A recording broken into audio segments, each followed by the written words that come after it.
بسم اللہ الرحمن الرحیم۔ اصل عید آخرت کی عید ہے۔ 28 رمضان المبارک 1375 ہجری مطابق 11 مئی 1956 بروز جمعرات بعد نماز عصر، حضرت مولانا محمد یوسف صاحب کاندھلوی رحمۃ اللہ علیہ۔ میرے بزرگوں اور دوستوں، جس طرح یہ رمضان کا مہینہ شروع ہو کر ختم ہو رہا ہے اور عید آ رہی ہے، اسی طرح انسان کی زندگی شروع ہو کر ختم ہوتی ہے۔ بعضوں کی زندگی عید پر ختم ہوگی، جیسے کہ رمضان عید کے چاند پر ختم ہوگا۔ یہ رمضان کا مہینہ سکھوں، ہندوؤں، روزے دار، بے روزے دار سب پر گزرا، لیکن بعد میں عید سب کے لیے نہیں بلکہ نیک بختوں کے لیے عید ہے، اور جنہوں نے نافرمانی کی ان کے لیے تو دھمکی کا دن ہے۔ اسی طرح جان لو کہ ایک وقت محدود رکھا، روزے دار وغیرہ روزے دار کا یہ محدود وقت گزر گیا، ایک کا گزر کر عید پر پہنچا، دوسرے کا دھمکی اور پکڑ پر پہنچا۔ اسی طرح دنیا کی چھوٹی سی زندگی ہے، آخرت کے مقابلے پر ہے۔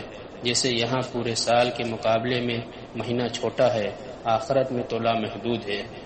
موت پر شروع ہو کر زندگی پر ختم نہ ہوگی، نہ 1000 برس کے بعد بھی ختم نہ ہوگی، اور جو زندگی ماں کے پیٹ سے شروع ہوئی موت پر ختم ہوگی۔ جس کا وقت زندگی کا رمضان کی طرح گزرے کہ خواہشات کو کچل رہے ہوں اور خدا کے حکموں کو پورا کرے، خواہ بھوک و پیاس اٹھانا پڑے، خواہ تکلیف ہو، لیکن خدا کے حکم کو ٹوٹنے نہ دیا، اعضاء کو وہاں استعمال نہ کیا جہاں سے خدا نے روکا، روح کو خدا کی طرف متوجہ کیا، یتفکرون فی خلق السماوات، دماغ کو خدا کی مخلوقات کی فکر میں خرچ کیا، دل میں غیر اللہ کی محبت نہ رکھی، خدا ہی خدا کی طلب کی، ہر عضو کو صحیح خرچ کیا، اور مال و چیزوں کو خدا پر خرچ کیا، تو ان کی موت عید کا چاند ہے، اور یہ عید کبھی ختم نہ ہوگی۔ زندگی تو ختم ہوگی، مجاہدے اور قانون کا وقت تو ختم ہوا، اب ان کی عید باقی رہ گئی۔ اب عید پر آنے کا دروازہ کھلا، اگلے رمضان تک کھلا رہے گا، اگلا رمضان آ کر بند کرے گا، مگر موت جس راحت کو کھولے گی اسے کوئی بھی بند نہ کرے گا۔ موت عید کا چاند ہے، دوسرے روتے ہیں اور یہ ہنستا ہے، کیونکہ عید ہے، خدا کا مہمان بن رہا ہے۔ عید بھی ایسی کہ کیسے بڑھیا کپڑے و خدام اور موتی کے مکانات، 70-80 میل بے جوڑ موتی ہوگا، اس کا مکان ہوگا۔ سونے چاندی کے مکانات، باغات ہیں، انگور کے باغات لاکھوں میل تک چلے گئے، سیب سنترے کے باغات ہیں، کم سے کم ساتوں زمین آسمان سے 10 گنا ہے۔ 80,000 خدام، یطوف علیہم ولدان مخلدون، سب باندھ کر خادم کھڑے ہیں، سیپی کے موتی کی طرح ہیں، آب خورے لے کر کھڑے ہیں، حورے ہیں۔ ایک حور ایک انگلی دنیا میں نکالے تو سورج کالا نظر آئے، ایک حور کو 70 جوڑے دیے جائیں گے۔ ایک حور کی قیمت ساری دنیا بھی ادا نہیں کر سکتی، اور جنہوں نے زیادہ قربانیاں کی تھی ایسے آدمیوں کو 25 لاکھ عورتیں ملیں گی۔ یہ عید کا چاند ہے، ایک مہینہ محنت کر کے عید آئی، کھاؤ پیو لیکن حیض میں صحبت نہ کرو۔ مرد مومن کی موت عید کا چاند ہے۔ صحابہ رضی اللہ تعالیٰ عنہ موت پر کل دوستوں سے ملیں گے، یہ عمار رضی اللہ تعالیٰ عنہ نے کہا۔ کل آئی، میدان میں آگے بڑھے، بوڑھے تھے، صفین میں حضرت علی رضی اللہ تعالیٰ عنہ کے ساتھ تھے، تیر لگا، پیاس لگی تھی، پانی مانگا تو کسی نے دودھ دیا، تو کہا اب تو محبوب سے ملیں گے۔ آپ حضور صلی اللہ علیہ وسلم نے فرمایا تھا کہ تجھے آخری میں دودھ ملے گا۔ اب اصل عید کا چاند ہے، اسے یاد دلاتا تھا۔ دنیا کی عید تو نقلی عید ہے، دودھ والی سوئیاں پیشاب بن گئیں، کپڑے میلے ہو گئے، عورت کو حیض آیا، سب عید کھٹی ہو گئی۔ یہ عید دوسری عید یاد دلانے کے لیے ہے۔ یہ دارالمجاہدہ ہے، اس میں تکلیفیں برداشت کی تو عید کا چاند آ گیا۔ اب روزہ وغیرہ سب ختم ہوا، جو جی چاہے وہ کھا سکتے ہو، اب عید آ گئی ہے۔ اسی طرح دنیا کی زندگی زبردست محنت کا وقت ہے تاکہ موت عید کا چاند بن جائے۔ حدیث میں ہے کہ مرد مومن کی موت کے وقت فرشتے خوشبو کے ساتھ آتے ہیں، نرم نرم جنت کے گدے لاتے ہیں، یا ایھا النفس المطمئنہ، کہتے ہیں مت گھبرا، اللہ بلا رہے ہیں۔ وہ روح ان کو دیکھتے ہی نکلنا چاہتی ہے۔ وہ روح خدا کے حکموں سے مقید تھی۔ آپ حضور صلی اللہ علیہ وسلم نے فرمایا، مرد مومن کی روح اتنی خوشبودار ہوتی ہے کہ ساری دنیا کی خوشبوئیں بھی اس کا مقابلہ نہیں کر سکتی۔ نورانی، صاف اور شفاف ہوگی، ریشم کے گدوں پر لے گی۔ ایک فرشتے نے کہا، دوسرے نے کہا مجھے 2 کندھے بدلنا۔ فرشتوں کی نقل ہے، پتہ چلا واہ واہ خوشبو والا ہے۔ آسمان کا دروازہ کھولا، وہاں بھی فرشتے حدود تک پہنچانے پہچانے جا رہے ہیں۔ خوشبو سے لذت ملی، مشائعت کی حتیٰ کی عرش الہی تک پہنچی۔ وہاں سے آواز آئی کہ اسے میٹھی نیند سلا دو۔ پھر قبر میں روح جاتی ہے، 3 سوال ہوں گے، من رب، تمہارا رب کون ہے؟ جواب، ربی اللہ، میرا رب اللہ ہے، اور دین الاسلام، میرا دین اسلام ہے۔ یہ تو آپ حضور صلی اللہ علیہ وسلم ہیں۔ تشبیہ ہے یا معہود ذہنی ہے، علاقے ہٹ گئے ہوں گے۔ یہ چہرہ آپ صلی اللہ علیہ وسلم ہی کا ہوگا، تو ان کے بارے میں پوچھا جائے گا۔ پھر کہا کہ تو سچ کہتا ہے۔ ہم نے ضابطہ پورا کیا، پھر دلہے دلہن کی طرح سو جاؤ۔ اب تجھے وہ جگائے گا جو زیادہ محبوب ہے۔ عرش پر روح کو پیار کا جملہ کہا، اعزاز و اکرام کیا، بھائی آرام کرو، تھک گئے، بعد میں اٹھ کر کھانا کھاؤ، لٹا دیا۔ دوسرا آدمی جس نے خدا کے احکام توڑے، حرام کام کیا، غیر اللہ سے جوڑ بٹھایا، خدا کے لیے قدم نہ اٹھایا، منہ سے حرام کھایا، مشرک تھا، عند الموت فرشتے آئیں گے، کالے کیری آنکھوں والے کھردری کاٹ لائیں گے، آنکھیں سرخ روح کو ڈانٹ کر کہیں گے نکل کم وقت، کھینچیں گے، اس روح میں کالا پن اور بدبو ہوگی۔ اب فرشتوں نے لعنت کی کہ خدا اسے غارت کرے۔ ہمارا دماغ سڑایا تو ہم پہلے ہی جانتے تھے۔ پہلے آسمان پر دروازہ نہ کھولا جائے گا۔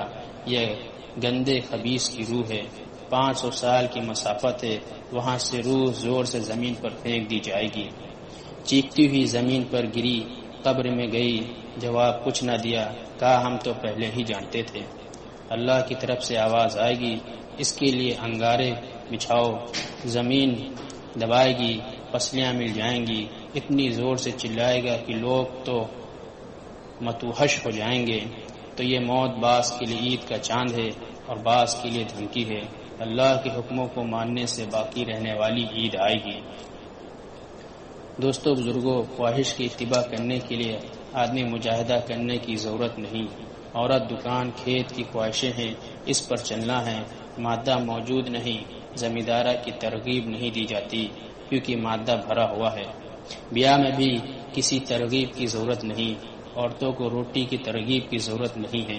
چھوٹے بچے بھی کھانا پکاتے ہیں، حالانکہ واز نہ ہوا، کھانے بھی جھوٹ موٹ کی کھیر بناتے ہیں۔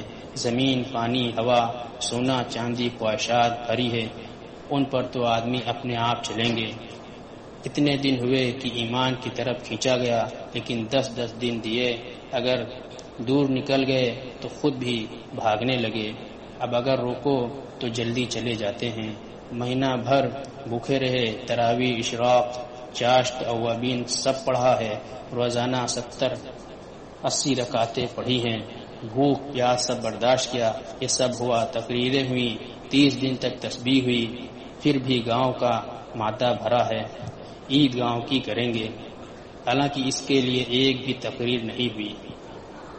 پھر بھی ہم کیوں جا رہے ہیں؟ اس لیے کہ ابھی بوتل بھری ہوئی ہے، خواہشات سے بھری ہے۔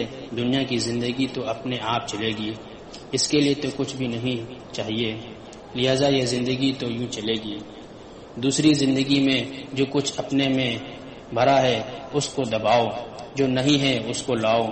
جنت کا شوق، دوزخ کا خوف، اللہ کی محبت کے جذبات، بھرے نہیں ہیں، اسی لیے روزہ نماز باہر نکلنا ہے۔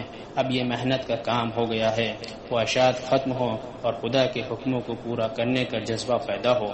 اس کے لیے چلے کرو، جماعت میں نکلو اور تسبیح، قرآن، کتاب سب کرو اور سنو، گشت کرو کیونکہ ہے نہیں، سو جتن کرنے پڑتے ہیں کیونکہ ہے نہیں، ہم تو منی کے قطرے سے بنے ہیں۔ اس باب سے چلا آ رہا ہے کہ ایسی زور کی خواہش کہ ہاتھ، منہ، ہاتھ، آنکھ، پورے بدن میں خواہش کی قوت سے تحریک پیدا ہوئی۔ پہلے خواہش ہے پھر منی ہے، اور اماں جان میں بھی پہلے خواہش آئی پھر قطرہ لیا، تو خواہش کی تحریک ہمارے وجود سے پہلے ہے۔ جب قطرہ چلنے سے پہلے اتنی خواہشات تھی تو قطرہ جب خواہشات میں چلا ہوگا تو کتنی خواہش ہے، اب پورا بدن منی سے بنا، آنکھ کان سب منی سے بنے ہیں۔ منی جس سے بنی ہے اس سے ہمیں جوڑ ہے۔ زمین و آسمان کے مشین سے غذا بنی، کھائی، وہ ہضم ہوئی، پوری انسان کی مشین چلی تو خون پھر منی بنی، تو منی اس زمین و آسمان کے پورے نظام سے بنی ہے۔ اس لیے انسان کو ہوا، پانی، زمین، دودھ، گھی، خواہشات ہے، یہ تو بھری ہوئی ہے۔ آنکھ، کان، ناک سب میں خواہشات بھری پڑی ہے۔ زمین بیوی پر مرتا ہے، بچوں پر مرنا چاہتا ہے۔ اب بتاؤ کرنے کی بات کیا ہے؟ موت ایسی صورت میں عید کا چاند بن کر نہ آئے گی۔ اگر خواہش کو پورا کرنے میں لگے، موت عید کا چاند نہ ہوگی۔ اسی خواہش کو توڑا روزے میں کھانا پینا چھوڑ دے، اگرچہ 25 گھنٹے کا وقت ہو۔ اسی خواہش کو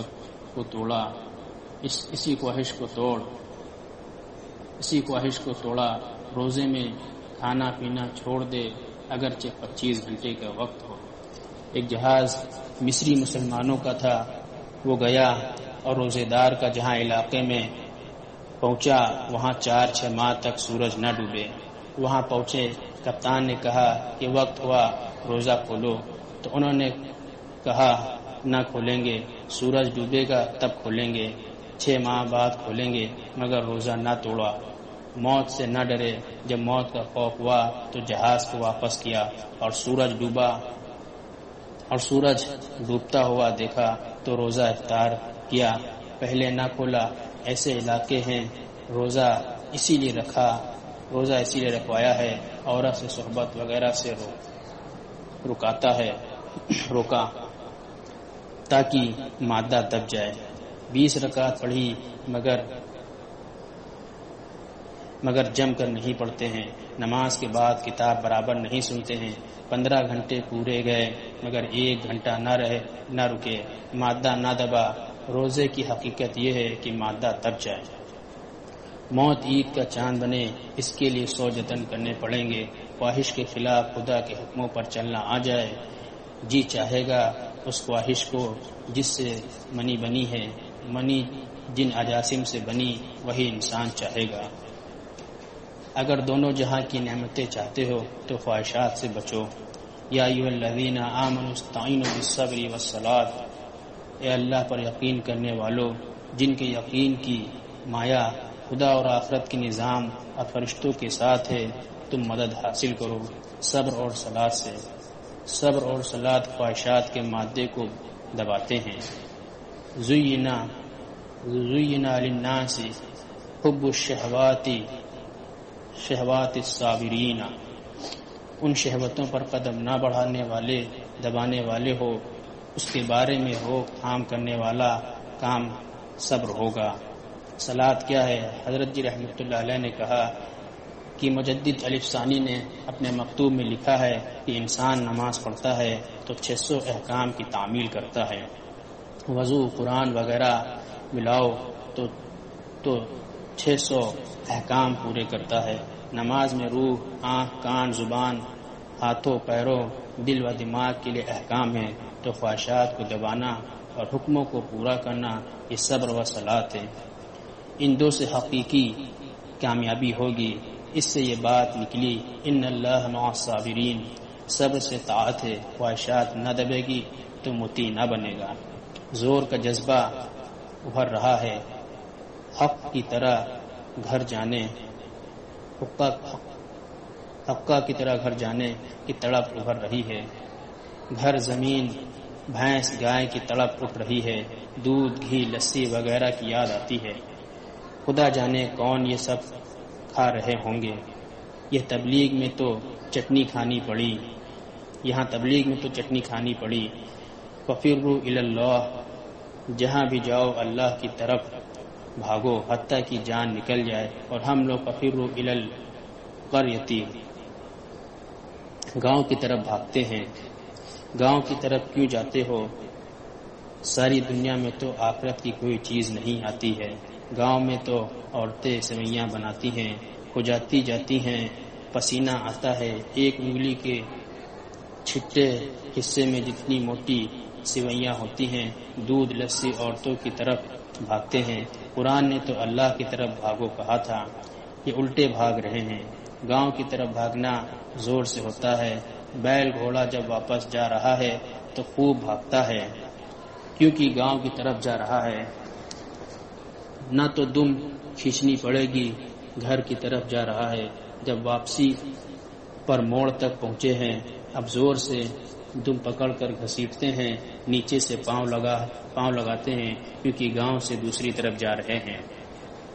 آپ صلی اللہ علیہ وسلم نے فرمایا کہ سارے نبیوں سے اللہ نے بکریاں چروائیں۔ صوفیہ وغیرہ نے سوچا تو 3 باتیں نکلی۔ نمبر 1، آدمی جن میں رہے گا اثر پڑے گا، بکری میں مسکنت ہے۔ لاٹھی بتاؤ تو سر نیچا کرے گی اور اونچا نہ کرے گی۔ چرانے والے کے چاروں طرف بکریاں رہیں گی تاکہ اس میں مسکنت آئے۔ مسکین ماحول بنایا اور ہم اونٹوں بیلوں بھینسوں میں رہے ہر وقت۔ کسی زمیندار سے پوچھا کہ تسبیح پڑھی تو کہے کہ کرنی ہے۔ بیل گائے کے یا تو آگے ہوگا یا پیچھے ہوگا۔ زمیندار بیل کے مزاج کے ساتھ ہے۔ تبلیغ میں لگا تو خوب کھینچنا پڑتا ہے، کندھے پر ہاتھ رکھا، بیل کی طرح دوسری طرف جا رہا ہے۔ بیل کا سا مزاج ہوا۔ بکری والی مسکنت نبیوں میں پوری آئی، بھینس والی بات بھی ہے۔ جب زمیندار پیچھے اور بھینس آگے ہو، تالاب کی طرف منہ ہوا تو کہاں گئی بھینس؟ پانی میں۔ قابو میں نہ آیا، مالک نے اس کو پانی میں دیکھا، مثلاً اس کو سمجھایا کہ مان جا میں مالک ہوں۔ حضرت مولانا چودھری سب کہا لیکن نہ مانا۔ پھر گالیاں دینی شروع کی، پھر ڈنڈا مارنا شروع کیا۔ آگے چلی گئی، زیادہ ڈنڈے مارے تو منہ ناک برباد کر دیا۔ اب بھینس کہاں گئی؟ جو بھینس پانی میں گئی، اب بھوک لگے گی تو شام کو آئے گی۔ مگر مصیبت تو زمیندار کی ہے، کیونکہ اس میں بھی بھینس کا مزاج گائے کا مزاج ہے۔ پہلے تو بتلایا ہزاروں تولے لے، 15 دن گزارے، گھر کو بھاگا۔ اب بھینس والا مزاج گئی بھینس پانی میں۔ زمیندار جب گھر گیا تو اسے کون نکالے گا؟ بھینس پانی میں ایسے ہی گیا، زمیندار گاؤں میں۔ یہ ہے ہم یہاں 3 چلے کا زور باندھتے ہیں اور یہ گاؤں میں جاتا ہے۔ اس کے آگے تو ڈالو لکڑی تاکہ نہ بھاگے۔ رسی لمبی رکھی ہے، اب بھاگی رسی لمبی تھی، بھینس قابو میں آ گئی۔ اب زمیندار میں رسی ڈالو، مزاج میں بھینس جیسے ہے۔ آپ حضور صلی اللہ علیہ وسلم نے اونٹ والوں جفا والا کہا، بیل بھینس والوں میں ایسا ہی مزاج ہوگا۔ اب مزاج بیل کا آ گیا، سب گاؤں سے آئے، کتاب کے لیے آگے نہیں ہوتے ہیں، پیچھے سے ہاتھ لگاؤ تو بھاگ کر آگے جاتے ہیں۔ بیل کی طرح یہ ہے تو گاؤں کی زندگی ہے، اور جو زندگی دین سیکھنے کے لیے ہے تو 70,000 فرشتے پر بچاتے ہیں بچھاتے ہیں تو 70,000 فرشتے پر بچھاتے ہیں. اور جب کتاب کھول کر بیٹھ گئے تو آپ حضور صلی اللہ علیہ وسلم نے فرمایا کہ فرشتے پر بچھا کر بیٹھتے ہیں جیسے پرندے پر بچھا کر بچوں پر بیٹھتے ہیں. تو اب لا یعصون اللہ ما امرہم ویفعلون ما یؤمرون کا مزاج آ رہا ہے. گاؤں سے آئے تو بیل کی طرح ہیں، تبلیغ میں آ کر فرشتوں کی طرح طلب پر دین سیکھنے نکل رہے ہیں تو فرشتوں کی صفت آ جائے گی، فرشتہ صفت ہو جاویں گے، فرشتہ صفت ہو جاویں گے. فرشتوں میں رہو گے تو فرشتوں جیسے بنو گے، اور جانوروں میں رہو گے تو جانوروں جیسے بنو گے. 6 ماہ میں 10 دن دیتا ہے تو 4 ماہ کا رواج ڈالو تو فرشتوں والی صفت لا یعصون کا مادہ پیدا ہوگا. خدا کی قسم، خدا کی نعمتیں اس سے 50 گنا زیادہ برکت دیں گی، زمیندار سے بھی زیادہ غلہ ملے گا. ثم شققنا الارض شقا، ہم نے زمین کو پھاڑا، اوپر تک اللہ لے جا رہے ہیں.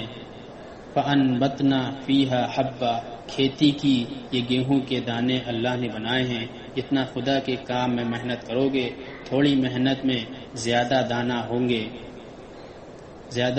ہوں گے. 1 بیگھا میں 25 بیگھا جیسے دانے ہوں گے. اللہ بناتے ہیں، ایک عقل کا چکر ہے کہ زمین پر جتنی محنت کریں گے اتنا دانہ بنے گا. اگر خدا کو دیکھو تو سمجھ میں آئے گا. اب ہم 2 باتیں چاہیں گے، سب گلے میں لکڑی لو اور رسی ڈالو، وعدے کی رسی پکڑا جاؤ، یہاں کے کھوٹے میں رسی گلے میں باندھ کر جاؤ، بھینس سے زیادہ مشکل ہے، اور ایک اس کو ڈھیلا نہ چھوڑا جائے. لکڑی ڈالو، گاؤں میں تعلیم، گشت، تسبیح دیکھنا، آزاد نہ رہنا. لکڑی میں بھاگے گی تو گھنٹے ٹوٹیں گے، لکڑی میں بھاگے گی تو گھٹنے ٹوٹیں گے. حلال و حرام کا خیال رکھ کر کام کرنا. وعدے کی رسی گلے میں ڈالو اور موٹی رسی ڈالو. اب بتاؤ، جس طرح تم نے روزے کے لیے محنت کی، اب حج کے لیے محنت کرو. جتنی محنت کرو گے زمینوں میں برکت ہوگی. 7 زمین و آسمان دین کے تابع ہیں. دین، مال و دولت زمین و آسمان کا تابع نہیں. لہذا جو انسان دین کی محنت کرنے والے بن جائیں تو چمکیں گے. بنی اسرائیل چمکے، ہزاروں سال سے کچلے جا رہے تھے، وہیں سردار بن گئے. رمضان کا کام